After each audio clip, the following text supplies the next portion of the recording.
Hello everyone, welcome back to my YouTube channel. आज इस video में हम लोग डिस्कस करने वाले हैं बीए एलएलबी का क्वेश्चन पेपर। यहाँ पे हम 21 का पेपर डिस्कस करेंगे और ये है हमारे पास जामिया मिलिया इस्लामिया का क्वेश्चन पेपर लॉ एंट्रेंस के लिए। सो यहाँ पे जो ये पेपर है हमारे पास, जैसा कि आप लोगों को पता है जो पुराने स्टूडेंट्स हैं कि हम क्वेश्चन पेपर जो है लॉ का एलएलबी का वो 3 पार्ट्स में डिस्कस करते हैं। 150 टोटल क्वेश्चंस होते हैं क्वेश्चन पेपर में और इस 150 क्वेश्चन को हम डिस्कस करते हैं 3 पार्ट्स में, यानी कि एक पार्ट में जो हमारे पास 50 क्वेश्चंस डिस्कस करते हैं, सेकंड पार्ट में 50, देन थर्ड पार्ट में बाकी के 50 क्वेश्चंस। सो यहाँ पे ये हमारा 21 के पेपर का फर्स्ट पार्ट है। यहाँ से हम फर्स्ट क्वेश्चन से डिस्कस करने वाले हैं और 3 पार्ट्स में हम लोग 150 क्वेश्चन तक ये क्वेश्चन पेपर डिस्कस करेंगे। सो जो लोग चैनल पर नए हैं वो चैनल को सब्सक्राइब कर लें और वीडियो अच्छी लगे तो वीडियो को लाइक कर दें और वीडियो स्टार्ट करते हैं। यहाँ पे हमारे पास फर्स्ट क्वेश्चन है, मैत्री एक्सप्रेस एंड बंधन express connect which of the following countries और स्टेट्स। मैत्री एक्सप्रेस ये भी ट्रेन का नाम है एंड बंधन एक्सप्रेस ये भी ट्रेन का नाम है। तो बेसिकली ये कौन से स्टेट्स को या कौन सी कंट्री को कनेक्ट करते हैं? The right answer is Kolkata, Dhaka and Khulna. Dhaka कहाँ है? ढाका जो ये बांग्लादेश की क्या है, कैपिटल है। ढाका बांग्लादेश की कैपिटल एंड कोलकाता का है, कोलकाता इंडिया में है। So C is the right answer, Kolkata, Dhaka and Khulna. The next question is, which article of the constitution of India safeguards one's right to marry the person of one's choice. ये किस article में, हमारे constitution के किस article में है कि कोई भी पर्सन अपनी मर्जी से अपनी चॉइस से मैरिज कर सकता है, शादी कर सकता है? So article 21 is the right answer. Article 21. The next question is, who among the following has been appointed as the country's first chief of defense staff CDS? So हमारी कंट्री के जो first chief of defence staff CDS कौन बने थे, कौन थे? सो ये जो कॉन्सेप्ट स्टार्ट हुआ है चीफ ऑफ डिफेंस स्टाफ का, ये कब से स्टार्ट हुआ है? ये 2020 में स्टार्ट हुआ था। और हमारे जो first chief justice chief of defence staff जो थे यानी कि CDS जो थे वो कौन थे? वो बिपिन रावत थे, general Bipin Rawat. So C is the right answer. General Bipin Rawat से ये इंपॉर्टेंट हो जाते हैं क्योंकि अभी रिसेंटली इनकी हेलीकॉप्टर क्रैश में डेथ हो गई थी। सो ये क्वेश्चन भी आपसे पूछ सकते हैं कि जो first chief of defence staff थे वो कौन थे, ये क्वेश्चन भी पूछ सकते हैं। या फिर इस तरीके से भी पूछ सकते हैं कि हेलीकॉप्टर में जो है वो किस चीफ ऑफ डिफेंस स्टाफ की यानी कि किस CDS की डेथ हुई थी या किसकी हुई थी, नाम पूछ सकते हैं। So C is the right answer, Bipin Rawat जो थे ये हमारे फर्स्ट CDS थे। The next question is, environmental matters and disputes are redressed in. Environmental जो इश्यूज़ होते हैं, जो एनवायरनमेंट से रिलेटेड जो इश्यूज़ होते हैं, वो जो डिस्प्यूट्स होते हैं वो कहाँ रिड्रेस्ट किए जाते हैं? वो किए जाते हैं नेशनल ग्रीन ट्रिब्यूनल एक्ट 2010 यानी कि 2010, national green tribunal act 2010। C is the right answer. ये क्या है? ये एनवायरनमेंट मैटर्स एंड डिस्प्यूट से रिलेट करते हैं। क्या, कहाँ रिड्रेस्ट किए जाते हैं एनवायरमेंटल इश्यूज़ जो होते हैं, जो डिस्प्यूट्स होते हैं, वो national green tribunal act 2010। C is the right answer. The next question is, अब यहाँ पे हमारे पास नेक्स्ट क्वेश्चन है, which one of the following is the fourth generation of human rights. Fourth generation of human rights. So the right answer is right to communication. Right to communication is the right answer. The next question is, what is the full form of USB as used in computer related activities? USB की full form पूछा है। USB की full form क्या होती है? USB की full form होती है universal serial bus. Universal serial bus is the right answer, B, universal serial bus. The next question is, where is the national judicial academy located. National judicial academy पूछा है। National judicial academy कहाँ located है? कहाँ है ये national judicial academy? ये है भोपाल में। The right answer is Bhopal. National judicial academy located at Bhopal. The next question is, public holidays are declared under. ये जो पब्लिक हॉलीडेज होती हैं ये किस एक्ट के अंडर जो है ये डिक्लेयर करी गई हैं? पब्लिक हॉलीडेज डिक्लेयर करी गई हैं negotiable instrument act 1881. So A is the right answer, negotiable instrument act 1881. Public holidays are declared under Negotiable Instrument Act 1881. The next question is, यहाँ पे अब 9th क्वेश्चन है, Which one of the following is a function of the pro term speaker of the Lok Sabha? Which one among the following is a function? Okay, यहाँ पे function पूछा है, function of the pro term speaker of the Lok Sabha. So the right answer is swear in the, C is the right answer, swear in the members of the house and hold the charge till a regular speaker is elected. So C is the right answer. The next question is, what does the legal maxim sui generis mean? sui generis का क्या मतलब होता है? ये Latin phrase है. मैंने जितने भी आपको लैटिन फ्रेज पिछले इसमें करवाए थे प्रीवियस क्वेश्चन पेपर्स में, वहाँ भी मैंने आपसे कहा था कि वो लर्न कर लेने हैं आप लोगों ने बहुत अच्छे से, क्योंकि हर साल ये कंपलसरी क्वेश्चन होता है जो पूछा जाता है लीगल मैगजीम. इन सब के जितने भी अब तक हमने डिस्कस किए हैं वो सारे ज़रूर लर्न कर लीजिएगा उनके मीनिंग, और ये क्वेश्चन कंपलसरी होते हैं. ये बहुत रिपीट हुआ है जितने भी हमने क्वेश्चन पेपर डिस्कस किए हैं. ये सुई जनरस, इसका क्या मतलब होता है? इसका मतलब होता है in a class by itself. B is the right answer, in a class by itself. ये हमने पहले भी ये क्वेश्चन सॉल्व किया है प्रीवियस क्वेश्चन पेपर्स में, और ये यहाँ पे भी है.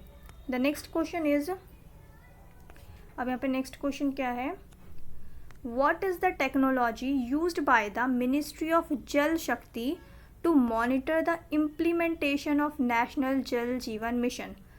यहाँ पे पूछा है बेसिकली कि जो मिनिस्ट्री है, मिनिस्ट्री ऑफ जल शक्ति, तो मिनिस्ट्री ऑफ जल शक्ति जो है क्या इम्प्लीमेंट करने के लिए, मतलब नेशनल जल जीवन जो मिशन है इसको इम्प्लीमेंट करने के लिए कौन सी टेक्नोलॉजी का यूज़ करती है?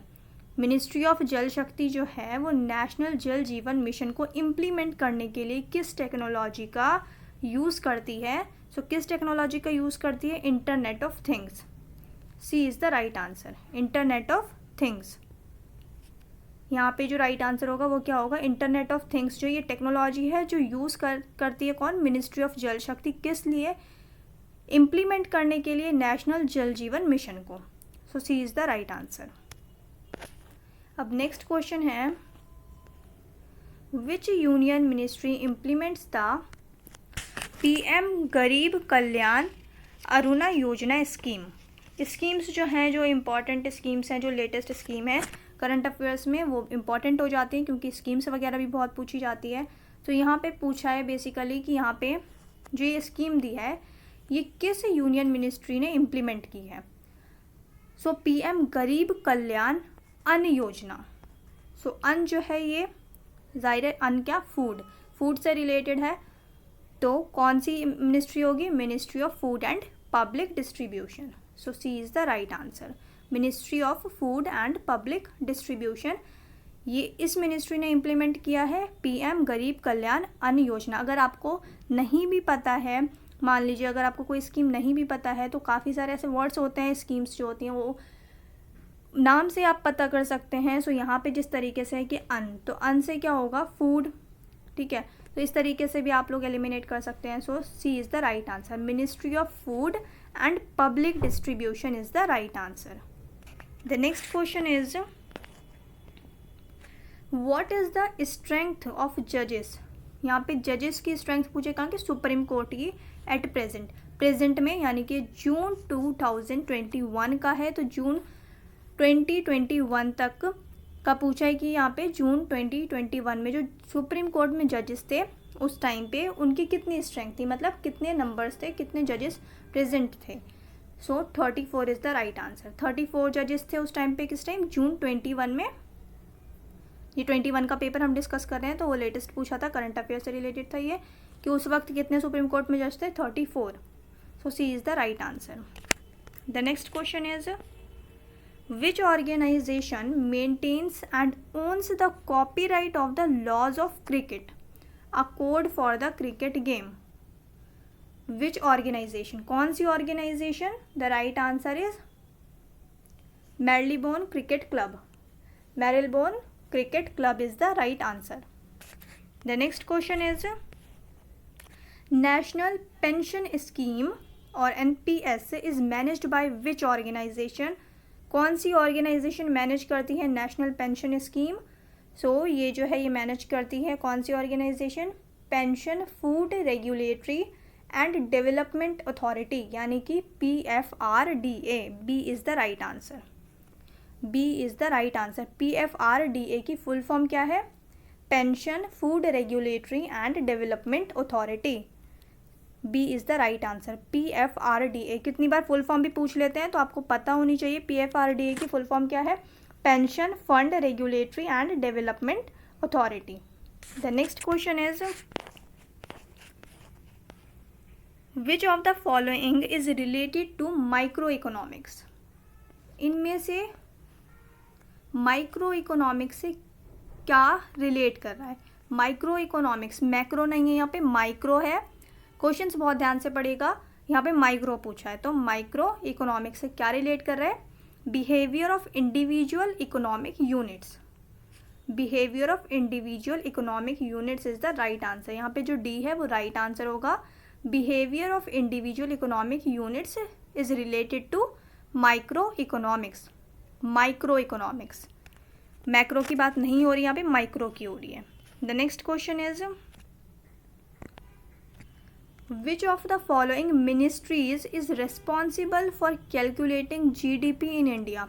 इंडिया में जो GDP यानी कि ग्रॉस डोमेस्टिक प्रोडक्ट जो होता है वो कैलकुलेट किया जाता है, वो किस मिनिस्ट्री की रिस्पॉन्सिबिलिटी होती है इसको कैलकुलेट करना? GDP को, हमारी GDP को कौन सी जो मिनिस्ट्री है वो कैलकुलेट करती है? The right answer is ministry of central statistical and programme implementation. Ministry of central statistical and programme implementation, ये मिनिस्ट्री जो है ये GDP कैलकुलेट करती है इंडिया की. So ministry of central statistical and programme implementation is the right answer. अब next question देखते हैं. Which institution annually presents the national ICT awards for school teachers? कौन सा इंस्टीट्यूशन है जो एनुअली प्रेजेंट करता है कौन सा award? National ICT award for school teachers. So central institute of educational technology, ये इंस्टीट्यूट है जो हर साल नेशनल ICT अवार्ड जो स्कूल टीचर्स के लिए है वो एनुअली प्रेजेंट करता है. Central institute of educational technology. So A is the right answer. अब नेक्स्ट क्वेश्चन है When was the GST system of taxation implemented in India? GST कब स्टार्ट हुई है, कब इम्प्लीमेंट हुई है इंडिया में? GST 2017 में स्टार्ट हुई है इंडिया में. So July 1 and 2017 is the right answer. जुलाई 1 2017 को एज ए GST डे भी सेलिब्रेट किया जाता है. 2017 में कितनी बार सिर्फ ईयर पूछ लेते हैं कि कौन से ईयर में GST इम्प्लीमेंट हुई है इंडिया में, किस में हुई है? 2017 में. अगर आपको सिर्फ ईयर पता है, डेट नहीं पता, तो यहाँ पे आप एलिमिनेट भी कर सकते थे. पर कितनी बार ऐसा होता है कि ईयर सेम दे देते हैं, डेट्स चेंज कर देते हैं, तो आपको अच्छे से एग्जैक्ट पता होना चाहिए. जैसे यहाँ पे जुलाई 1 2017 है, तो जुलाई 1 2017 को इम्प्लीमेंट हुआ था. GST सिस्टम जो है टैक्सेशन का इंडिया में इम्प्लीमेंट हुआ था 1 जुलाई 2017 को. सो C is the right answer. इसीलिए हर साल जुलाई 1 को GST डे सेलिब्रेट किया जाता है इंडिया में. 20 क्वेश्चन जो है when is the national doctors day observed every year in India?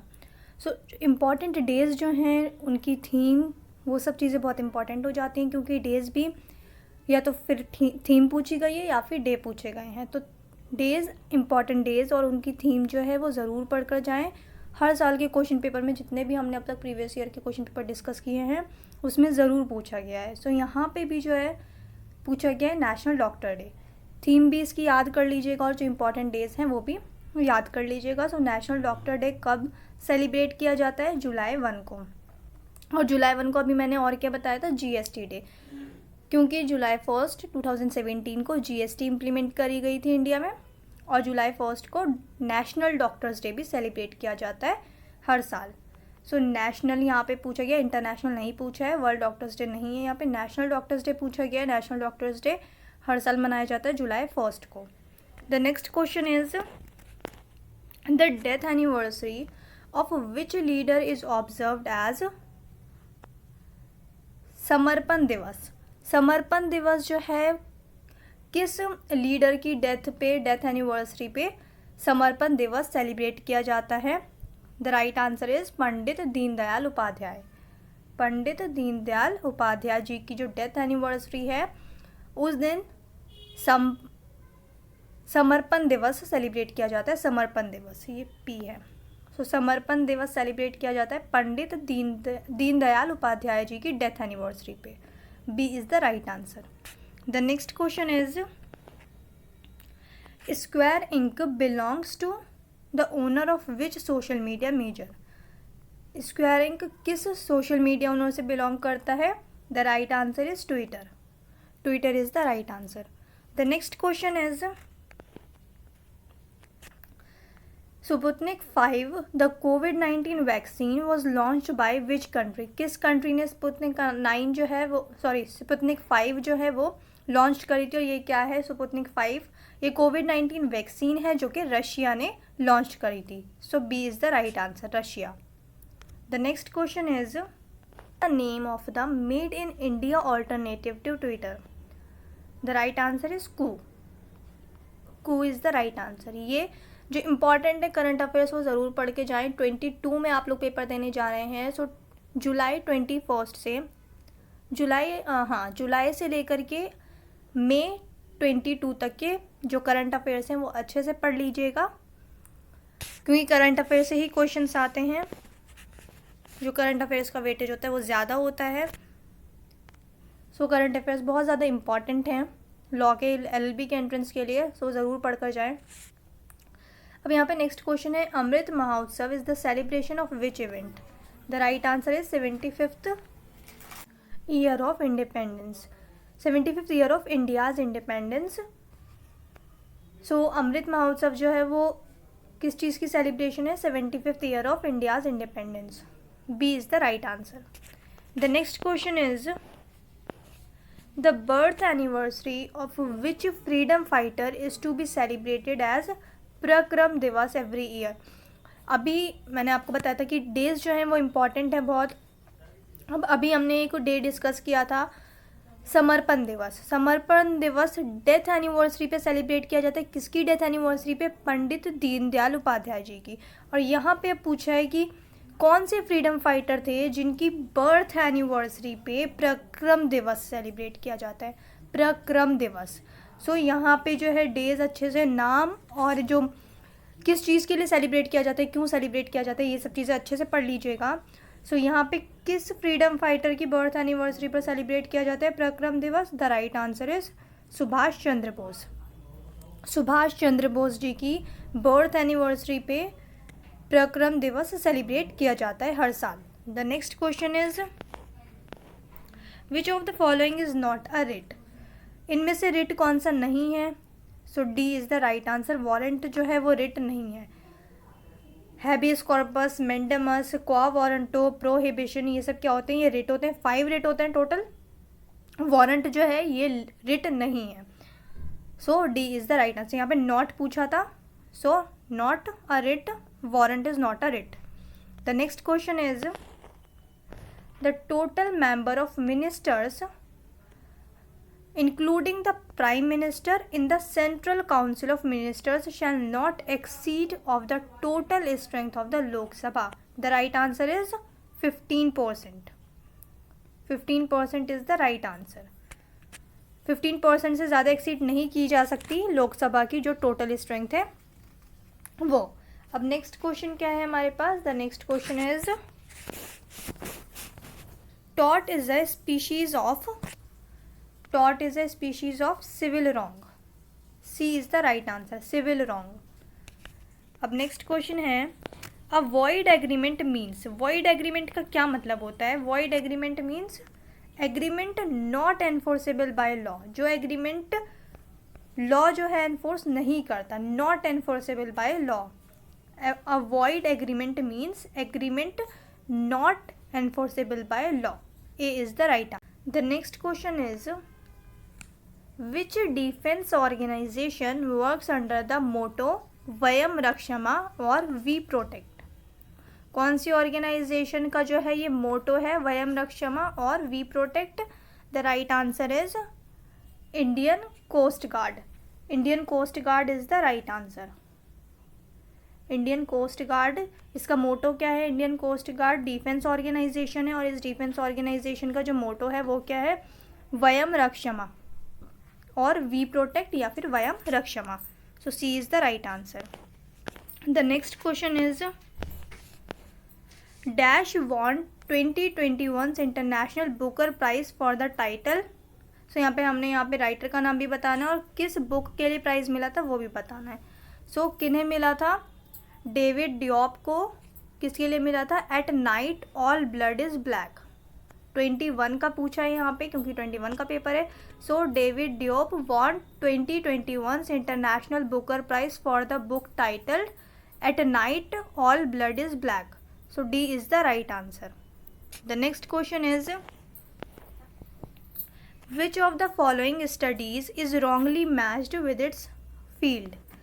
यहाँ पे जो है जो wrongly match है मतलब जो गलत मैचिंग है उस पर टिक करना है हमें। सो कार्पोलॉजी जो है ये किस चीज़ की स्टडी होती है? Study of seeds and fruits. So ये करेक्ट है यानी कि ये आंसर नहीं होगा। देन नेक्स्ट है डेंड्रोलॉजी, स्टडी ऑफ ट्रीज़। ये भी सही है। डेंड्रोलॉजी जो है वो स्टडी ऑफ ट्रीज़ को कहते हैं dendrology.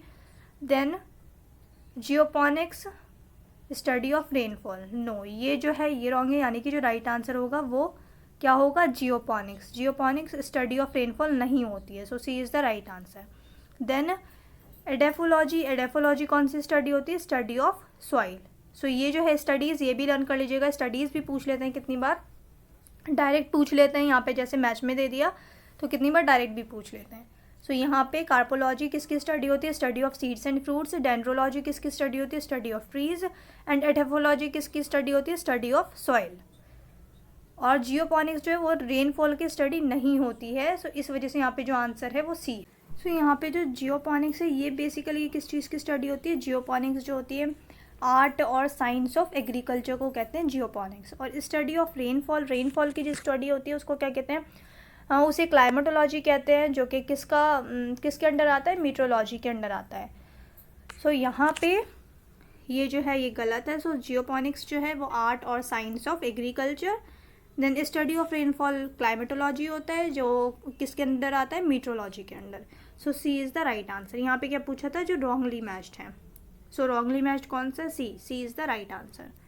The next question is which of the following is not a subsidiary of RBI? इनमें से कौन से जो RBI का सब्सिडरी नहीं है? So the right answer is national bank for agriculture and rural development और NABARD। So B is the right answer. National bank for agriculture and rural development. कितनी बार NABARD की जो है वो फुल फॉर्म भी पूछ ली जाती है एग्जाम में। सो NABARD की फुल फॉर्म क्या है? National bank for agriculture and rural development, NABARD। The next question is,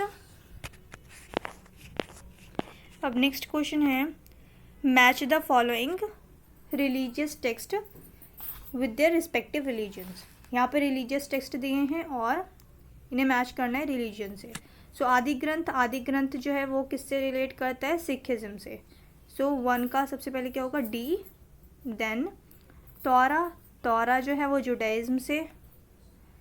then A. Then ये नेक्स्ट क्या है? तत्ववर्था सूत्रा किससे वो करता है? Jainism. Tattvartha Sutra Jainism. So DA। Then C। उसके बाद त्रिपिटका ये बुद्धिज़्म से रिलेट करता है। सो B लास्ट का होगा DACB। सो DACB जो यहाँ पे है फर्स्ट का D होगा, सेकंड का A होगा एंड थर्ड का C होगा, फोर्थ का क्या होगा? B होगा। सो D is the right answer. D जो है वो करेक्ट आंसर है। यहाँ पे करेक्ट जो मैचिंग है वो क्या होगी? फर्स्ट का क्या है? फर्स्ट जो है आदि ग्रंथ जो वो सिखिज्म से रिलेट करता है। सेकंड जो है तौरा जुडाइज्म से बिलोंग करता है। देन तत्ववर्था सूत्रा जैनिज्म से। Then Tripitaka Buddhism. So D is the right answer. The next question is what does the acronym ECS of RBI stand for? ECS की फुल फॉर्म क्या होती है? ECS की फुल फॉर्म होती है electronic clearing scheme. Electronic clearing scheme is the right answer. D जो है यहाँ पे ये राइट आंसर होगा, electronic clearing scheme, ECS, electronic clearing scheme. अब नेक्स्ट क्वेश्चन है, match the following countries with their respective highest civilian award. यहाँ पे कंट्रीज हैं और किस कंट्री का कौन सा जो है अवार्ड वो हाईएस्ट सिविलियन अवार्ड है वो हमें मैच करना है। सो रशिया का जो हाईएस्ट सिविलियन अवार्ड है वो कौन सा होता है? Order of Saint Andrew the Apostle. Order of Saint Andrew the Apostle, ये रशिया का जो है सबसे हाईएस्ट सिविलियन अवार्ड है रशिया का, Order of Saint Andrew the Apostle. So पहला जो होगा वो सी होगा। सो फर्स्ट हमारे पास सी है, बी या डी में से कोई आंसर होगा, फर्स्ट का सी। देन यूएसए का जो हाईएस्ट सिविलियन अवार्ड होता है, यूएसए का हाईएस्ट सिविलियन अवार्ड कौन सा होता है? Presidential Medal of freedom. So presidential Medal of freedom जो है हमारे पास ए है, देन ए। सो सेकेंड हमारे पास डी जो होगा वो राइट आंसर होगा। अब यहाँ पे हम ये भी देख लेते हैं कि यूके का क्या है। यूके का हाईएस्ट सिविलियन अवार्ड होता है Order of merit. Order of merit जो है वो यूके का हाईएस्ट सिविलियन अवार्ड है। एंड यूएई का यानी कि यूनाइटेड अरब एमिरेट्स का जो हाईएस्ट सिविलियन अवार्ड है वो क्या है? The Order of Zayed. So the Order of Zayed ये कहाँ का? यूएई का हाईएस्ट सिविलियन अवार्ड है। So C, A, D and B is the right answer, यानी कि डी जो है हमारे पास ऑप्शन डी वो बिल्कुल राइट आंसर है। ये अलग से भी लर्न कर लीजिएगा, ये क्वेश्चंस में पूछ सकते हैं। सो यहाँ पे जो डी है हमारे पास वो राइट आंसर है। रशिया का ऑर्डर ऑफ मेरिट है, यूएसए का प्रेसिडेंशियल मेडल ऑफ फ्रीडम है, यूके का ऑर्डर ऑफ मेरिट है, सॉरी यहाँ पे रशिया का जो है वो है Order of Saint Andrew the Apostle, then USA का Presidential Medal of Freedom, UK का Order of Merit and UAE का the Order of Zayed. So D is the right answer. अब नेक्स्ट क्वेश्चन है 38 क्वेश्चन है यहाँ पे, what is the acronym of Netra in the Netra software developed by DRDO। So DRDO ने नेत्रा जो है वो क्या किया? डेवलप किया है। अब इस नेत्रा की जो यहाँ पे एक्रोनिम है वो पूछी गई है। So the right answer is network traffic analysis. C is the right answer, network traffic analysis is the right answer. अब नेक्स्ट जो है यहाँ पे मैच द फॉलोइंग में बहुत ज़्यादा क्वेश्चंस पूछे गए मैच की फॉर्म में। सो यहाँ पे भी पूछा गया है, यही क्वेश्चन है, मैच से मतलब मैच करना है। Sir match the following deserts with their countries. यहाँ पे डेजर्ट्स जो हैं उनकी कंट्रीज़ में, उनकी कंट्रीज़ के साथ देखना है कि कौन सा डेजर्ट किस कंट्री में है। सो ग्रेट सैंडी डेजर्ट कहाँ है? ग्रेट सैंडी डेजर्ट ऑस्ट्रेलिया में है। सो फर्स्ट का जो है वो ए होगा। देन सेकंड है टेबेरनस डेजर्ट कहाँ है? टेबेरनस डेजर्ट जो है वो स्पेन में है। सो ये इसका स्पेन होगा। देन थर्ड है टकलामकन डेजर्ट कहाँ है? चाइना में है। सो ये चाइना होगा इसका। देन लास्ट जो है एटाकामा डेजर्ट, ये कहाँ है? चिली में है। सो यहाँ पे जो मैचिंग दी गई है ये बिल्कुल करेक्ट दी गई है सबके सामने, यानी कि ABCD is the right answer. So ABCD जो है वो किस ऑप्शन में है? Option C, ABCD is the right answer. C जो है वहाँ पे करेक्ट ऑप्शन है हमारे पास। नेक्स्ट क्वेश्चन इज, अब यहाँ पे नेक्स्ट क्वेश्चन जो है ये भी क्या है? ये भी मैच वाले हैं। मैच से रिलेटेड बहुत ज़्यादा क्वेश्चन है मैच द फॉलोइंग की फॉर्म में।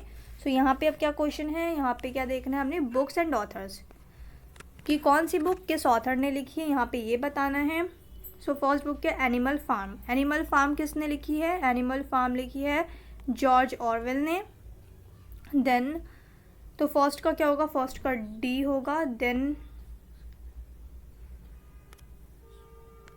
यहाँ पे एनिमल फार्म लिखी है जॉर्ज ऑरवेल ने, फर्स्ट का D. Then the Selfish Giant किसने लिखी है? द सेल्फिश जियांट लिखी है ऑस्कर वाइल्ड ने। सो सेकंड का ए होगा, DA। देन ओलिवर ट्विस्ट किसने लिखी है? ओलिवर ट्विस्ट लिखी है चार्ल्स डिकेंस ने। सो थर्ड का सी होगा। देन एना कैरेनिना ये किसने लिखी है? लिखी है लियो टॉल्स्टॉय ने। सो लास्ट जो होगा वो क्या होगा, बी होगा, DACB।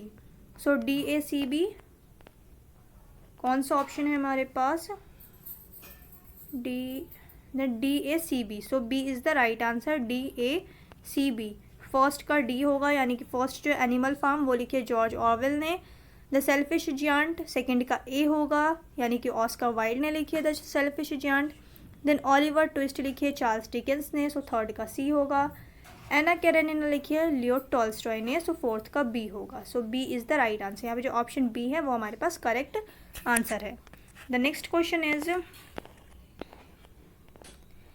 अब नेक्स्ट क्वेश्चन है, which among the following organisations publish the digital payments index. Digital payments index जो है वो कौन सी ऑर्गेनाइजेशन पब्लिश करती है? The right answer is Reserve Bank of India. Reserve Bank of India is the right answer. Reserve Bank of India और RBI जो है वो डिजिटल पेमेंट इंडेक्स जो है वो पब्लिश करती है। So A is the right answer. The next question is, the Central Pollution Control Board is a statutory organisation which was constituted under the. So यहाँ पे अब यहाँ पे एक क्वेश्चन आपके लिए भी बन सकता है कि सेंट्रल पॉल्यूशन कंट्रोल बोर्ड जो है ये स्टैच्यूटरी बॉडी है, नॉन स्टैच्यूटरी बॉडी है। सो इस तरीके से भी क्वेश्चन आ जाता है। तो यहाँ पे क्वेश्चन में ही मेंशन है कि सेंट्रल पॉल्यूशन कंट्रोल बोर्ड जो है ये एक स्टैच्यूटरी बॉडी है, एक स्टैच्यूटरी ऑर्गेनाइजेशन है। यहाँ पे ये पूछा है कि किस आर्टिकल के अंडर, किस एक्ट के अंडर, किस एक्ट के तहत इसको कॉन्स्टिट्यूट किया गया है।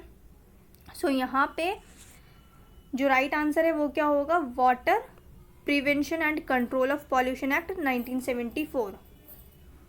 ए is the right answer. Central Pollution Control Board जो है ये कॉन्स्टिट्यूट किया गया है Water Prevention and Control of Pollution Act 1974 के under. So A is the right answer. अब नेक्स्ट क्वेश्चन है हमारे पास, the Navegaon Nagzira Tiger Reserve. Navegaon Nagzira Tiger Reserve कहाँ लोकेटेड है, किस स्टेट में लोकेटेड है? The right answer is Maharashtra. Navegaon Nagzira Tiger Reserve कहाँ है? महाराष्ट्र में। A is the right answer. The next question is,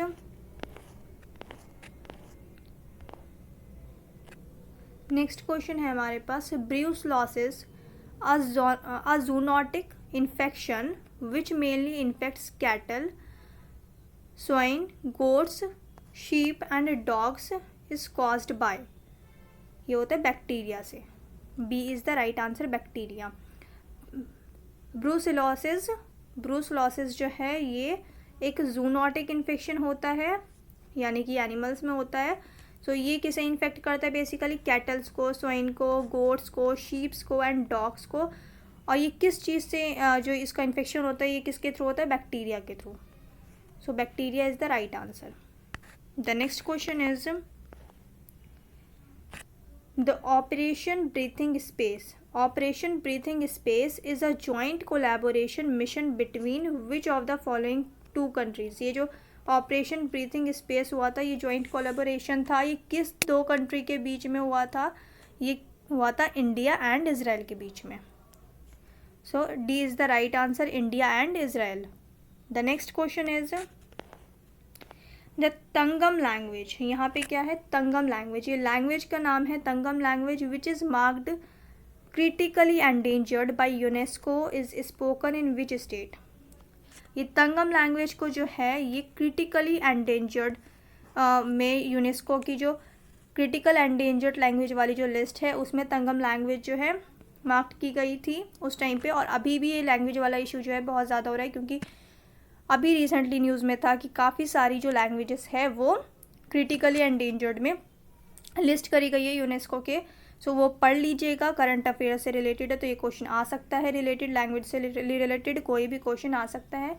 सो यहाँ पे तंगम लैंग्वेज जो है वो यूनेस्को की जो लिस्ट है लैंग्वेज लिस्ट उसमें क्रिटिकली एंडेंजर्ड वो किया गया था मार्क उसको। देन ये पूछा गया है कि किस स्टेट में ये लैंग्वेज बोली जाती है। So Arunachal Pradesh. Arunachal Pradesh is the right answer. Tangam language ये कहाँ की लैंग्वेज है? ये अरुणाचल प्रदेश की लैंग्वेज है। C is the right answer. The next question is, the milk fortification project the milk fortification project of the national dairy development board aims to address the deficiency of vitamin. B is the right answer, vitamin. The milk fortification project of the National Dairy Development Board aims to address the deficiency of vitamin. B is the right answer. The next question is, आप लोगों ने channel को अब तक subscribe नहीं किया है तो चैनल को सब्सक्राइब कर दें, बेल आइकन को ज़रूर प्रेस करें ताकि आगे की नोटिफिकेशन आपको मिल सके टाइम से जब भी वीडियो अपलोड हो। तो यहाँ पे अब नेक्स्ट क्वेश्चन है, Senkaku island are disputed island among which of the following. Senkaku island, ये इस आइलैंड को लेकर डिस्प्यूट रहता है और किन कंट्रीज़ के बीच में डिस्प्यूट रहता है इस आइलैंड को लेकर के? China, Taiwan and Japan. So D is the right answer. China, Taiwan and Japan के बीच में इस आइलैंड को लेके यानी कि सेनकाकू आइलैंड को लेकर के डिस्प्यूट रहता है, चाइना, ताइवान एंड जापान के बीच में। Senkaku island is the right answer. Sorry, Senkaku island जो है वो डिस्प्यूटेड आइलैंड है और जो करेक्ट आंसर है वो क्या है? China, Taiwan and Japan. The next question is, the Diamer Bhasha dam is located on. ये डैम का नाम है डायमर भाषा, ये कौन सी, कहाँ लोकेटेड है, कौन सी रिवर पे लोकेटेड है? So Indus river. B is the right answer. Diamer Bhasha dam is located on Indus river. B is the right answer. अब इस वीडियो का लास्ट क्वेश्चन है हमारे पास 50 क्वेश्चंस, क्वेश्चन नंबर 50। सो यहाँ पे 50 क्वेश्चन क्या है? The electronic platform named E Santa is launch to.